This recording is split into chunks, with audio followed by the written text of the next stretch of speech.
ప్రతి క్షణం సమాజం కోసం మీ మిత్ర న్యూస్. అయ్యప్పలందరికీ కూడా నమస్కారం, గురుస్వాములకు నమస్కారం. ఈ కొండకింత ప్రాచుర్యం రావడానికి ఇక్కడ ఒక క్రమ పద్ధతిలో పూజ నిర్వహిస్తారని చెప్పి నలుదిక్కుల ప్రచారం జరిగింది. అది సత్యం. ఆ కార్యక్రమం నిర్వహించిన అయ్యగారికి పెద్ద నమస్కారం. చాలా నిష్ఠతో చేస్తారన్న పేరు మొత్తం తెలంగాణ రాష్ట్రంలో పోతుంది. స్వామివారి ముందు రావద్దని చెప్పచ్చు, అది సత్యం.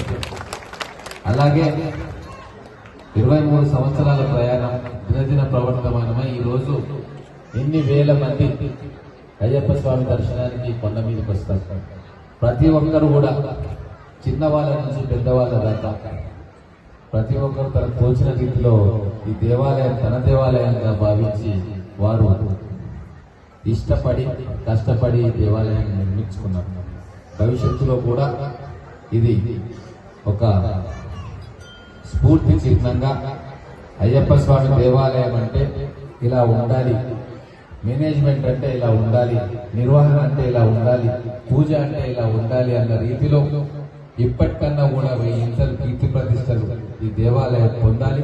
మన అందరం కూడా అయ్యప్ప స్వామి ఇలాగే 100 సంవత్సరాలు పూజ చేసుకొని ఈ మహబూబ్ నగర్ పట్టణానికి అయ్యప్ప దివ్యాశీస్సులు ఎప్పటికి కూడా ఈ పట్టణ ప్రజల మీద ఉండాలని కోరుకుంటూ, నాకు ఈ అవకాశం ఈ రోజు మీ ముందొచ్చి మాట్లాడుతున్నానంటే అది ఖచ్చితంగా వారి దీవెన. వారి మనకు ఆశీర్వదించారు. అయ్యా మీరు కూడా ఈ పూజలో పాల్గొనే అవకాశాన్ని ఆ స్వామివారు మనకు ఇచ్చారు. కాబట్టి ఖచ్చితంగా ఈ దేవాలయ అభివృద్ధిలో మళ్ళీ మా వంతు పాత్ర వారు ఆశిస్తున్నారని చెప్పవచ్చు. అలాగే మన భక్త సమాజం కూడా ఖచ్చితంగా ఆశిస్తుంది.